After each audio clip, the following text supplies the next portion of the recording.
Le ping-pong est-il un sport de salon?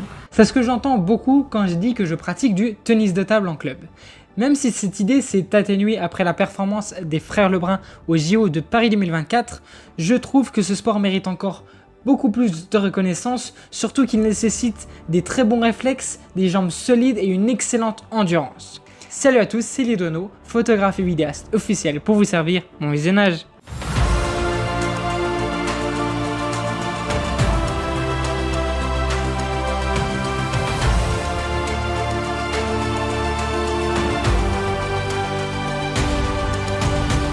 L'un des sujets que je vais très prochainement aborder sur mon Instagram, d'ailleurs n'hésitez pas à vous abonner si ce n'est pas encore fait, concerne les grandes compétitions mondiales du tennis de table, notamment les WTT qui opposent les plus grands pongistes de la planète. Je souhaiterais donc vous montrer à travers cette vidéo l'intérêt de suivre de très près ma prochaine série. Pour cela, je ne vais pas vous parler des frères Lebrun, dont vous avez certainement déjà entendu parler, car même s'ils représentent une fierté nationale, je trouve qu'on parle beaucoup d'eux au détriment d'autres joueurs et qu'ils sont parfois décevants dans les grands moments importants, malgré quelques rares coups d'éclat.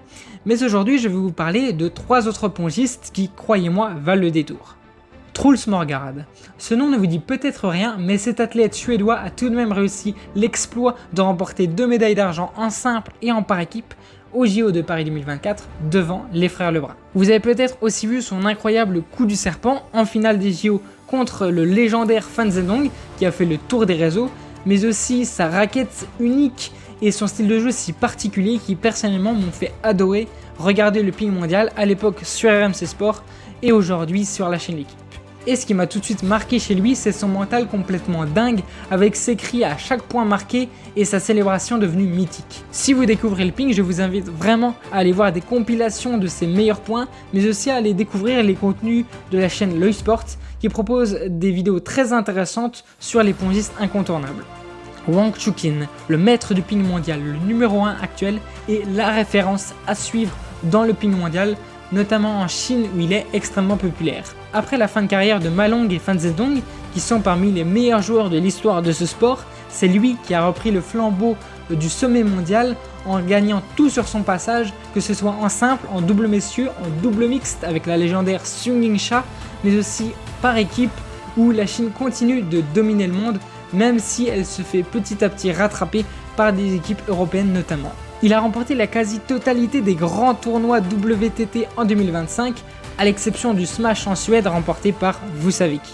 Flavien Coton, la relève du ping français et l'étoile montante du ping mondial. Celui qui a encore récemment évolué en Pro B, l'équivalent de la Ligue 2 dans le football, se retrouve aujourd'hui à faire tomber des cadors en WTT comme l'allemand Duda ou le chinois Zhu. Bien moins mis en lumière que les frères Lebrun dans les médias, cette pépite est l'une des révélations à suivre pour le ping français. Mention honorable à Simon Gauzy qui a représenté quasiment à lui seul le ping français ces 10 dernières années avant l'arrivée des frères Lebrun. En France, je pourrais aussi vous parler du légendaire Jean-Philippe Gatien qui était là avant tous les autres, mais aussi de l'infatigable Emmanuel Le Besson avec sa longévité impressionnante. En bref, le tennis de table est un sport unique qui mérite selon moi autant de reconnaissance que le rugby, le basket ou même le football, et parce que je kiffe beaucoup plus regarder un Truls Morgard Thibaut Poré qu'un PSG Chelsea, et je crie bien plus fort devant un échange incroyable rempli d'intensité que devant un énième penalty d'Mbappé. Alors certes, je suis aussi un passionné de football, mais je n'oublierai jamais l'émotion que m'a transmise le ping. Si vous aussi vous voulez vivre de vraies émotions et découvrir un sport trop peu mis en valeur, n'hésitez pas à vous abonner dès maintenant à ma chaîne YouTube et à mon compte Instagram, et on se retrouve tous les premiers du mois pour une nouvelle vidéo. Abonnez-vous.